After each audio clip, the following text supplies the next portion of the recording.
Very good morning class. Welcome to our YouTube channel RPSC bio academy. देखिए, हम जो unit discuss कर रहे थे वो कर रहे थे सेल डिवीजन, जिसमें सेल साइकिल के बारे में डिस्कशन कर रहे थे। कल हमने सेल साइकिल में इंटरफेज को पढ़ा था, जिसकी पहली अवस्था थी जीवन, या इसे बोला था फर्स्ट गैप फेज या फर्स्ट ग्रोथ फेज। दूसरी अवस्था थी एस, सिंथेटिक अवस्था, और तीसरी अवस्था थी G2, सेकेंड गैप फेज, या आप इसे सेकेंड ग्रोथ फेज भी लिख सकते हो। ये सब क्या है? ये तीनों जो अवस्थाएं हैं, G1, S और G2, ये तीनों अवस्थाएं किसकी है? बेसिकली इंटरफेज की। किसकी है? इंटरफेज की। उसके बाद M फेज शुरू हो जाएगा। ये कौन सा फेज है? M फेज है।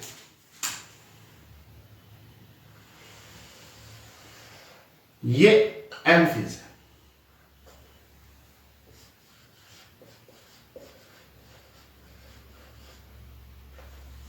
एम फेज या माइटोसिस फेज में दो चीजें होंगी, एक तो न्यूक्लियस का डिवीजन होगा, एक साइटोप्लाज्म का डिवीजन होगा। एक तो न्यूक्लियस का डिवीजन होगा, एक साइटोप्लाज्म का डिवीजन होगा, जिसमें पहली अवस्था आएगी प्रोफेज, दूसरी आएगी मेटाफेज, तीसरी आएगी एनाफेज, और चौथी आएगी टीलोफेज। ये चारों अवस्थाएं, प्रोफेज, मेटाफेज, एनाफेज और टीलोफेज, ये चारों अवस्थाएं किसकी है? न्यूक्लियर की है, न्यूक्लियर डिवीजन की है, केंद्रक विभाजन की है। यहां पर न्यूक्लियस का डिवीजन होगा। किसका डिवीजन होगा? न्यूक्लियस का डिवीजन होगा। एम फेज में दो चीजें होंगी, एक तो न्यूक्लियस का डिवीजन होगा, एक साइटोप्लाज्म का डिवीजन होगा। इसे कहेंगे साइटोकाइनेसिस।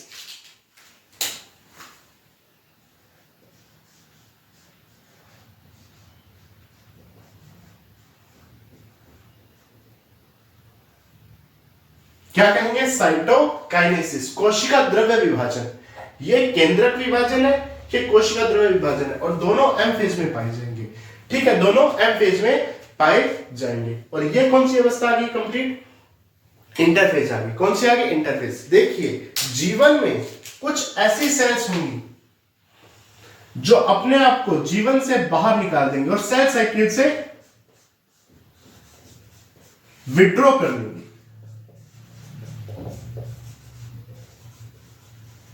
या इसे बोलेंगे अरेस्ट। सेल साइकिल से खुद को अरेस्ट कर लेंगे या विड्रॉ कर लेंगे, और वो लंबे समय तक सेल डिवीजन उनमें नहीं होगा, लंबे समय तक कोशिका विभाजन उसमें नहीं होगा, और वो जी नॉट फेज में पहुंच जाएंगे। किस फेज में? जी नॉट फेज में, जिसे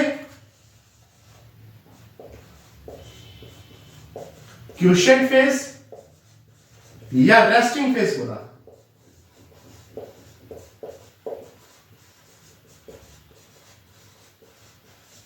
क्वेश्चन फेज या रेस्टिंग फेज बोला था। जीवन फेज में कुछ सेल्स ऐसी होंगी जो अपने आप को सेल साइकिल से विड्रॉ कर लेंगी, सेल साइकिल से विड्रॉ कर लेंगी और लंबे समय तक डिवाइड नहीं होंगी। वो जी नॉट फेज में, क्वेश्चन फेज में या रेस्टिंग फेज में पहुंच जाएंगी। देखो, सबसे पहली अवस्था है इंटरफेज। इंटरफेज में जैसे ये एक सेल है, उसमें सबसे पहले आएगी G phase, G one phase, G one phase के बाद एस फेज, फिर G2 फेज, फिर प्रोफेज आएगी। प्रोफेज क्यों आएगी? क्योंकि यहां पर न्यूक्लियस का डिवीजन होना है। Prophase, metaphase, anaphase, telophase. उसके बाद साइटोप्लाज्म का होगा, साइटोप्लाज्म का डिवीजन होगा। साइटोप्लाज्म के डिवीजन से एक सेल से कितनी सेल बन जाएंगी? दो सेल बन जाएंगी। एक सेल से कितनी सेल बनेंगी? दो सेल, और फिर ये वापस साइकिल चलता जाएगा, और इसे क्या कहेंगे? सेल साइकिल कहेंगे। तो एम फेज में एक तो होगा न्यूक्लियस का डिवीजन, एक साइटोप्लाज्म का डिवीजन होगा। ठीक है, अब आगे बात करते हैं।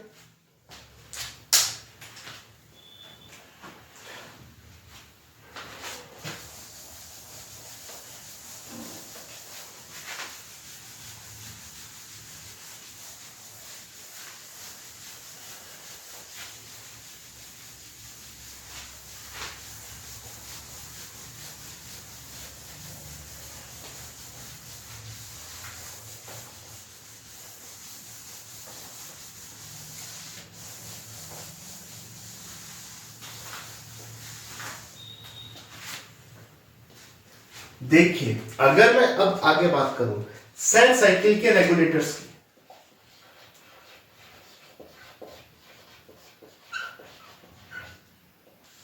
सेल साइकिल के रेगुलेटर्स की, तो सेल साइकिल को रेगुलेट करने के लिए अलग अलग प्रकार की जीन पाई जाती है। क्या पाई जाती है साहब? जीन पाई जाती है, जिसे सेल डिवीजन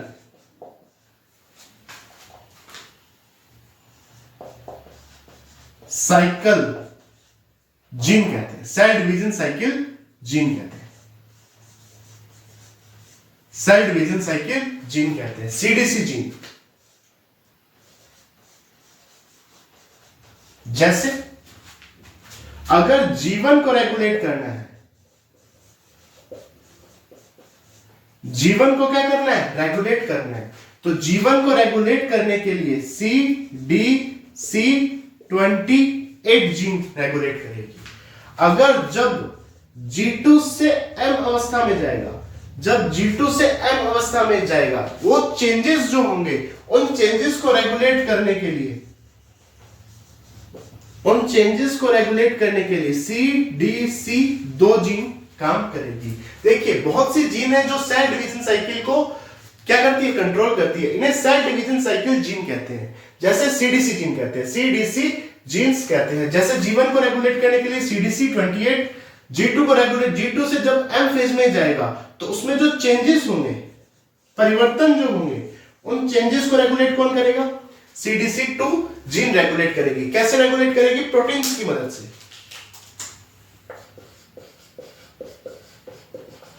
प्रोटीन्स की मदद से रेगुलेट किया जाएगा। किसकी मदद से? प्रोटीन्स की मदद से। और इन्हें साइक्लिन प्रोटीन कहेंगे। और ये साइक्लिन प्रोटीन किसको एक्टिव करेंगे? तो CDKS, cyclin dependent kinase enzyme को एक्टिवेट करेगी। देखिए, ये जीन कैसे रेगुलेट करेगी? तो प्रोटीन की सहायता से। इन्हें प्रोटीन को क्या कहेंगे? साइक्लिन प्रोटीन्स कहेंगे, जो कि किसको एक्टिव करेगी? CDKS को, साइक्लिन डिपेंडेंट काइनेज एंजाइम को एक्टिवेट करेगी। और दोनों मिलकर क्या करेंगे? सेल साइकिल को रेगुलेट करेंगे। साइक्लिन प्रोटीन और CDKS दोनों मिलकर सेल साइकिल को रेगुलेट करेंगे।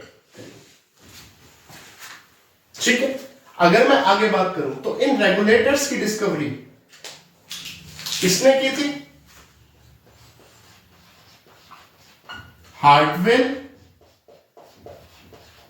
हंट एंड नर्स ने की थी।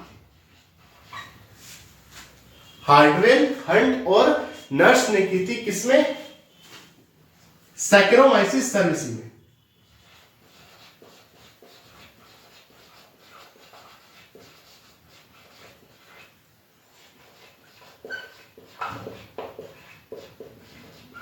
सैकेरोमाइसिस सर्विसी में की थी। कब की थी? 2001 में। रेगुलेटर्स की बात की जाए तो हार्टवेल, हंट और नर्स ने 2001 में सैकेरोमाइसिस सर्विसी में कुछ प्रैक्टिकल्स कर रहे थे और वहां उन्होंने सेल साइकिल को रेगुलेट करने वाले जीन्स के बारे में बताया। वो जीन्स कहलाती है cell division cycle gene, CDC gene, जो कि सेल साइकिल को रेगुलेट करती है। जैसे जीवन को रेगुलेट करने के लिए CDC28 चाहिए, CDC मतलब सेल डिवीजन साइकिल जीन 28 चाहिए, और G2 को M में जब चेंजेस होंगे उन चेंजेस को रेगुलेट करने के लिए CDC2 की रिक्वायरमेंट होती है। ये जीन कैसे रेगुलेट करेंगे? प्रोटीन्स की सहायता से। कैसी प्रोटीन्स है? साइक्लिन प्रोटीन्स है, जो कि एक्टिव करेगी CDKS को, साइक्लिन डिपेंडेंट काइनेज को एक्टिवेट करेंगी। और साइक्लिन प्रोटीन और CDKS मिलकर किसको रेगुलेट करेंगे? सेल साइकिल को रेगुलेट करेंगे। कैसे रेगुलेट करेंगे उसको देखते हैं।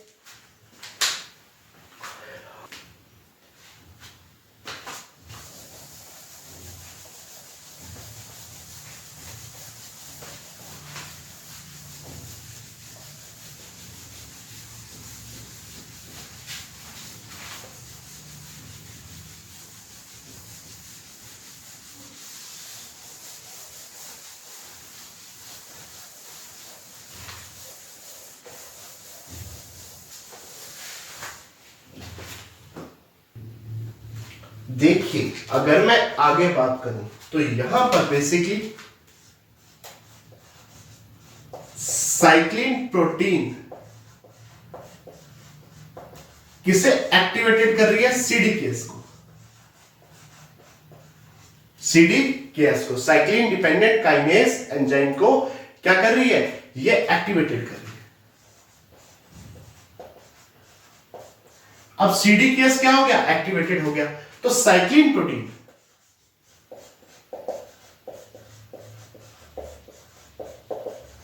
सीडीकेएस के साथ मिलकर, साइक्लिन प्रोटीन सीडीकेएस के साथ मिलकर डाइमर बनाएगी। क्या बनाएगी साहब? डाइमर बनाएगी। और वो डाइमर सेल की जो अलग अलग अवस्थाएं हैं, सेल साइकिल की जो अलग अलग अवस्थाएं हैं, सेल साइकिल की जो अलग अलग फेजेस है, उन्हें रेगुलेट करेगा। जैसे सेल साइकिल की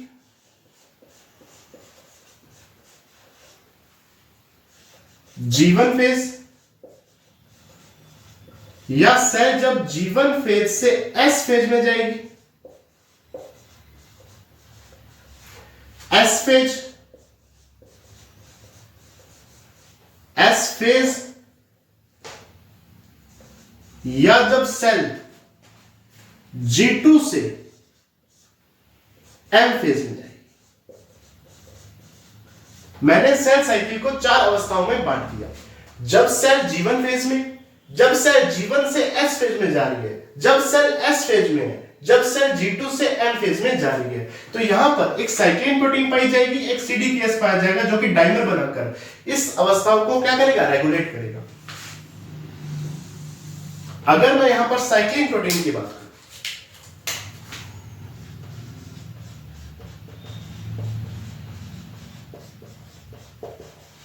और यहां पर सीडीकेएस की बात करें,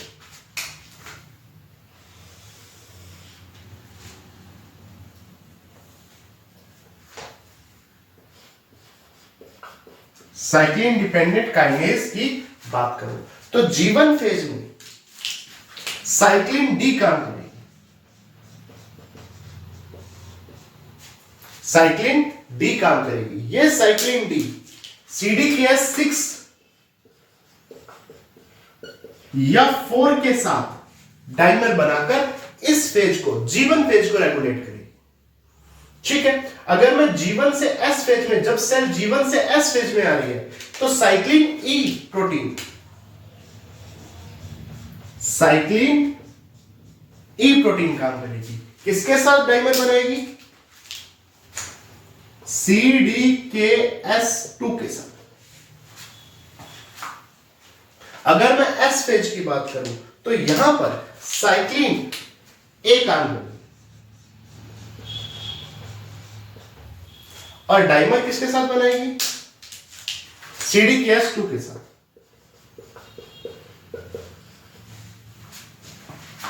और यदि G2 से M फेज में कोई सेल जा रही है, तो यहां पर साइक्लिन बी काम करेगी।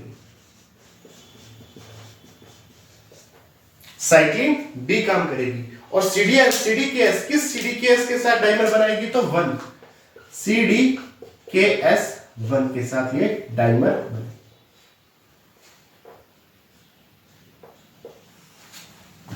ठीक है। तो कई बार ये पूछ लेता है कि एस फेज को कंट्रोल करने के लिए कौन सी साइक्लिन प्रोटीन की रिक्वायरमेंट होती है? तो साइक्लिन ए की रिक्वायरमेंट होती है। किस सीडीकेएस की रिक्वायरमेंट होती है? तो सीडीकेएस2 की रिक्वायरमेंट होती है। इस तरह के क्वेश्चन कई बार देखने को मिल सकते हैं। अब आगे बात करते हैं।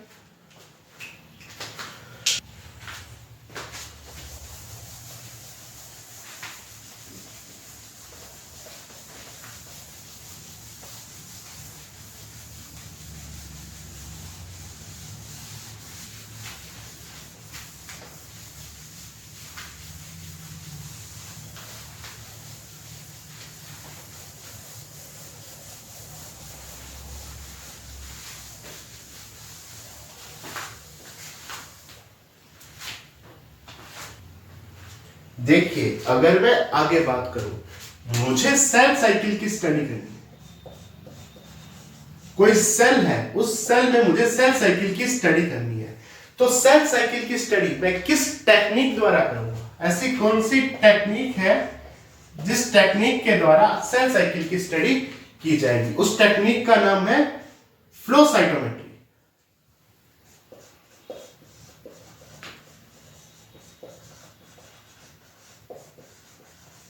फ्लो साइटोमेट्री या इसे कहेंगे FACS।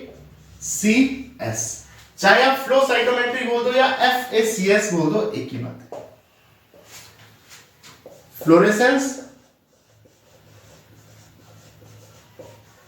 Activated cell sorting technique.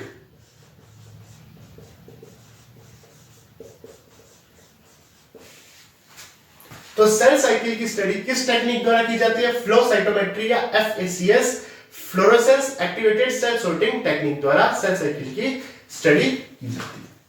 ठीक है, देखिए सेल डिवीजन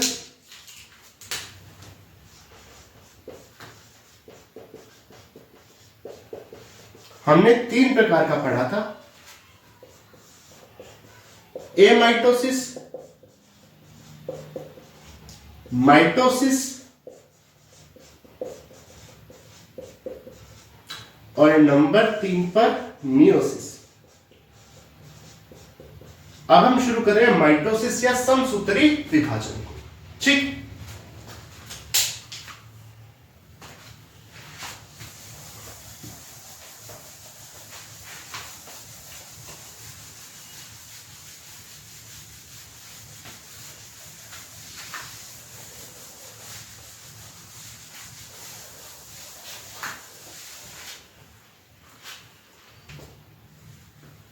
देखिए अब हम बात करते हैं माइटोसिस की।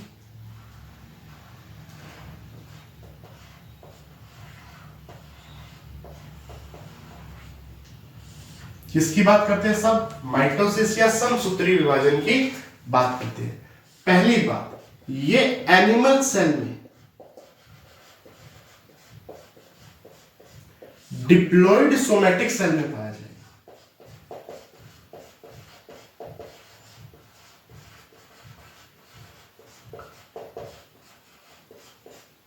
कायिक कोशिका, द्विगुणित कायिक कोशिका।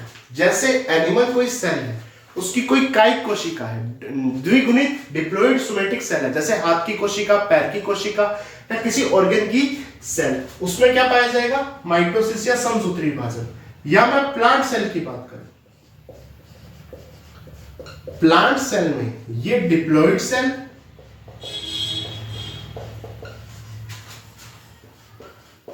प्लस हैप्लॉइड सेल, दोनों सेल में क्या पाया जाएगा? माइटोसिस या समसूत्री विभाजन पाया जाएगा। डिप्लॉइड सेल में भी और हैप्लॉइड सेल में भी। एनिमल सेल में केवल डिप्लॉइड सेल में ही क्या पाया जाएगा? समसूत्री विभाजन। क्योंकि एनिमल सेल में जो हैप्लॉइड सेल होगी वो कौन सी होगी? शुक्राणु और अंडाणु। क्या शुक्राणु और अंडाणु में समसूत्री विभाजन देखने को मिलेगा क्या? जब शुक्राणु और अंडाणु बन गए, क्या उसमें समसूत्री विभाजन होगा क्या? नहीं होगा। तो एनिमल सेल की हैप्लॉइड सेल में समसूत्री विभाजन या माइटोसिस नहीं पाया जाता, केवल डिप्लॉइड सेल में पाया जाता है।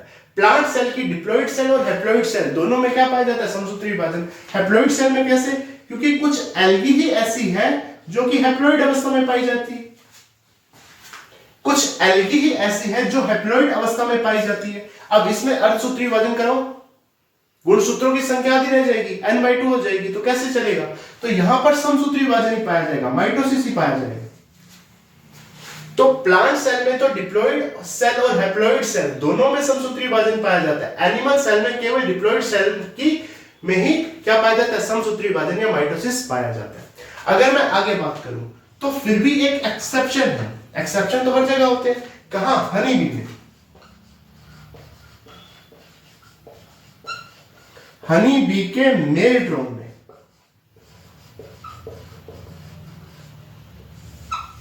हनी बी का मेल क्या कहलाता है? ड्रोन कहलाता है। उसमें क्या पाया जाता है? माइटोसिस पाया जाता है, समसूत्री विभाजन पाया जाता है। अगर मैं मधुमक्खी की बात करूं या हनी बी की बात करूं एक तो पाई जाएगी क्वीन, वो 2n होगी। एक पाया जाएगा वर्कर, वो भी 2n होगा। और एक पाया जाएगा ड्रोन, जो कि मेल होगा। ये पाया ही हैप्लॉइड जाएगा, ये पाया ही n जाएगा। तो जब हैप्लॉइड अवस्था में पाया जा रहा है तो उसमें अर्धसूत्री विभाजन नहीं होगा, समसूत्री विभाजन होगा, माइटोसिस होगा। ठीक है, तो मेल ड्रोन में क्या होगा, माइटोसिस का प्रोसीजर पाया जाएगा, माइटोसिस पाया जाएगा। अगर मैं आगे बात करूं तो बेसिकली ये इक्वेशनल डिवीजन है। कैसा डिवीजन है, इक्वेशनल डिवीजन है। इक्वेशनल डिवीजन कैसे, चाहे आप क्रोमोसोम की संख्या ले लो, क्रोमोसोम का नंबर ले लो, क्रोमोसोम की संख्या ले लो, या अदर कंपोनेंट्स ले लो, सेल के अदर कंपोनेंट्स, सेल के अदर कंपोनेंट्स ले लो, या आप क्रोमोसोम की संख्या ले लो, ये सेम रहेंगे। इक्वेशनल डिवीजन है, इक्वल रहेंगे। क्या, क्रोमोसोम की संख्या और बाकी जो भी सेल के अदर कंपोनेंट्स हैं वो क्या रहेंगे, सेम रहेंगे। किसमें, पेरेंट सेल में,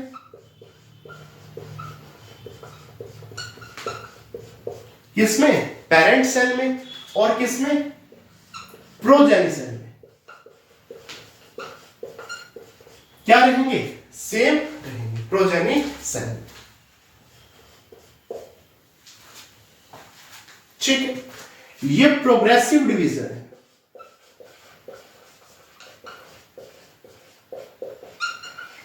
प्रोग्रेसिव डिवीजन है।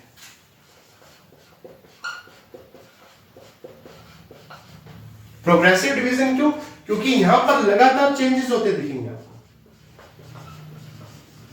क्या होते दिखेंगे, चेंजेस या परिवर्तन होते दिखेंगे। ठीक है, अगर मैं आगे बात करूं, प्रोग्रेसिव डिवीजन में लगातार चेंजेस होते दिखेंगे। ये सबसे ड्रामेटिक स्टेज है सेल साइकिल की, या ड्रामेटिक स्टेज है किसी सेल की, जब उसमें समसूत्री विभाजन पाया जाएगा। तो एनिमल सेल की केवल डिप्लॉइड सेल में माइटोसिस देखने को मिलता है, प्लांट सेल की डिप्लॉइड और हैप्लॉइड दोनों सेल में माइटोसिस देखने को मिलता है। इक्वेशनल डिवीजन है, यहां पर क्रोमोसोम की संख्या और अदर कंपोनेंट्स सेम रहेंगे, चाहे पेरेंट सेल की बात कर लो या नई बनी सेल प्रोजेनी सेल की बात कर लो। प्रोग्रेसिव डिवीजन है, लगातार चेंजेस होते रहेंगे, ड्रामेटिक स्टेज कहा जाता है। ठीक है, जैसे ड्रामा होता है ना, वैसे इसे ड्रामेटिक स्टेज कहा जाता है माइटोसिस को। अब आगे बात करते हैं।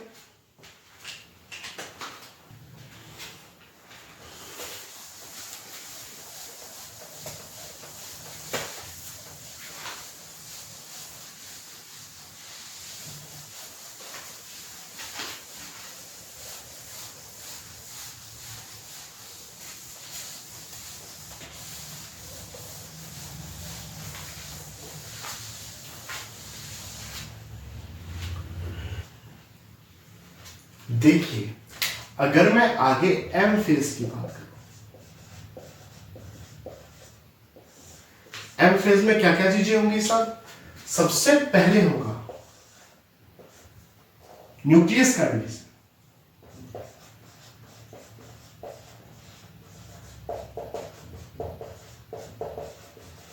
कैरियोकाइनेसिस,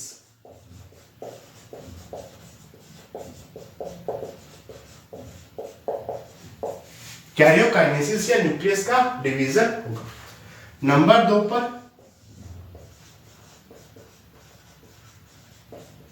सेपरेशन ऑफ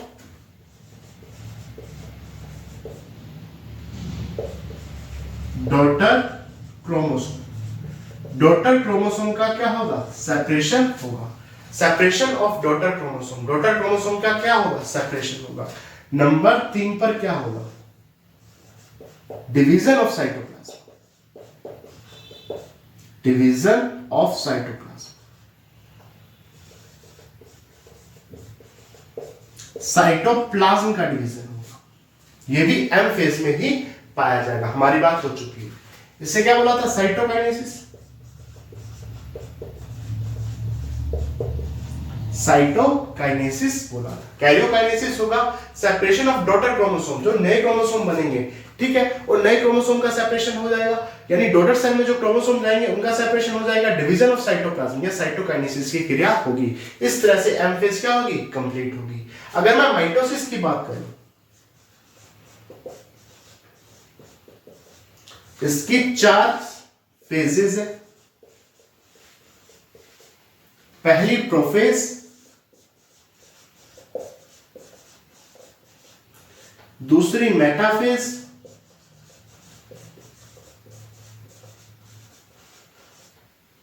तीसरी एनाफेज,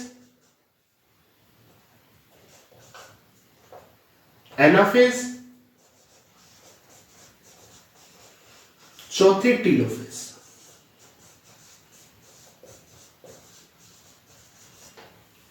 माइटोसिस की 4 फेज है, समसूत्री विभाजन की 4 अवस्थाएं हैं, प्रोफेज, मेटाफेज, एनाफेज और टीलोफेज, ठीक है। अगर मैं टाइम ड्यूरेशन की बात करूं,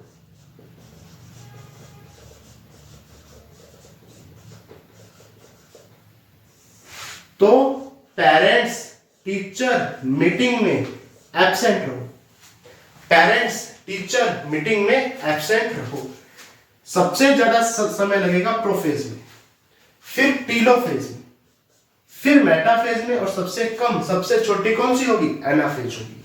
सबसे बड़ी प्रोफेज, टीलोफेज, मेटाफेज, और सबसे छोटी अवस्था कौन होगी, एनाफेज होगी। सबसे ज्यादा समय किसमें लगेगा, प्रोफेज में लगेगा, ठीक है।